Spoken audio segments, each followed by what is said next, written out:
অন্যের ভালো কোনো কিছু দেখে যাদের সহ্য হয় না, খোঁজ নিয়ে দেখবেন আপনাদের পিছনেও আপনাদের ভালো কোনো কিছু আরেকজনের হয়তো সহ্য হয় না। কারণ এটাই প্রাকৃতিক নিয়ম, রিভেঞ্জ অফ দ্য নেচার। একজনের ক্ষতি চাইলে আপনার ক্ষতিও কেউ না কেউ চাইতেছে, এটাই স্বাভাবিক। আসসালামু আলাইকুম, কি অবস্থা সবার? সবাই কেমন আছেন? আর এই ব্যাপারটা আমাদের পরিচিত মানুষজনই বেশি করে। মানে যারা অপরিচিত তারা তো আর হুট করে এসেই কারো খারাপ চাইবে না, অপরিচিত একটা মানুষের খারাপ চাইবে না, তাই না? তাই যারা পরিচিত তারাই বেশি করে। আর এটা হচ্ছে একটা চকলেট কেক। আর হ্যাঁ, গতকালই তো আমি একটা ভিডিও শেয়ার করছিলাম।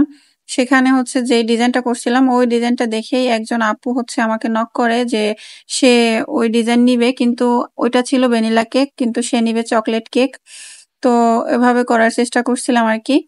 আর গানাশের ব্যাপারটা হচ্ছে অনেকে বলে যে গানাশ ভালো করে ড্রিপ করা যায় না, অনেকে জমে যায়, অনেকে আবার পাতলা হয়ে যায়। তো গানাশের ব্যাপার যেটা হচ্ছে সেটা হচ্ছে যে গানাশ আমরা যে হুইপ ক্রিম দিয়ে বানাই, তো অনেকে কি করে মানে হুইপ ক্রিম দেয় না, অনেকে পানি ইউজ করে, আবার অনেকে লিকুইড মিল্ক ইউজ করে। তো এই পানি আর লিকুইড মিল্ক এগুলো দিলে গানাশের রেশিওটা ঠিক মতো হয় না বা সুন্দর হয় না। গানাশের জন্য এক্সাক্ট হচ্ছে কুকিং ক্রিম। তো কুকিং ক্রিম দেখা যায় আমাদের বাজেট ফ্রেন্ডলি না, ওটা একটু প্রাইস বেশি, সেজন্য আমরা ওটা ইউজ করতে পারি না। কিন্তু হুইপ ক্রিমটা মাস্ট ইউজ করতে হবে। এই যে পানি তারপরে মিল্ক এগুলো ইউজ করলে গানাশের রেশিও ঠিক থাকে না, সুন্দর হয় না, যার জন্যই আপনারা প্রবলেমে পড়েন। আর এখানে হচ্ছে আমি আম একটা লিফ নজেল দিয়ে যে ডিজাইনটা করলাম দেখলেনই তো। আর নিচে হচ্ছে ছোট একটা স্টার নজেল দিয়ে আমি এই ডিজাইনটা করে নিয়েছি। আর উপরে ভাবলাম যে তাহলে একটু পার্পল কালার, গতকালের কেকটা পার্পল কালার ছিল। ভাবলাম হয়তো চকলেট গানাশের উপরে পার্পল কালারটা নাও ভালো লাগতে পারে, এজন্য একটু কালারটা চেঞ্জ করলাম। আর আপুকে বলছিলাম যে আপু পার্পল কালার দেখে যেহেতু অর্ডার করছে, তো বলে যে ঠিক আছে, সমস্যা নাই, আপনি আপনার মতো করে করেন, যেটা ভালো লাগে সেটাই দেন। আর ডিজাইনটা হচ্ছে সম্পূর্ণ নিজের উপরে। আর কালার মিক্সিং এর ব্যাপারটাও হচ্ছে নিজের উপরে, যে আপনি চোখের দেখা দেখে যেটা আপনার কাছে ভালো লাগবে সেটাই আপনি করবেন।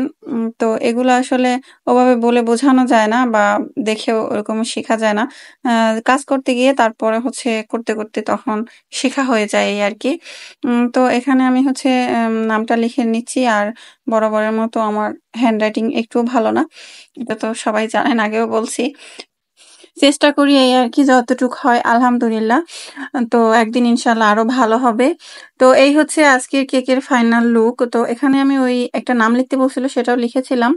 আর এখানে এই যে কালারটা, যে এই কালারটা আমি এনেছিলাম সাদা ক্রিমের সাথে অল্প একটু ইয়েলো কালার দিয়ে, মানে এক ফোঁটা ইয়েলো কালার দিয়ে হচ্ছে এই কালারটা এনেছিলাম। আর পার্পল কালারটা তো গতকালকেও বলছিলাম যে আমি এটা oil base purple colour use করছি, সেইটা দিয়েই এটাও করা।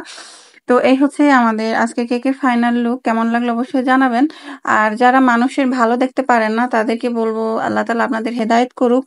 আর মানুষের কাজ দেখে যারা জেলাসি করেন, আপনারাও কাজ করেন, আপনারা কেন কাজ না করে অন্যের কাজ দেখে জ্বলতেছেন?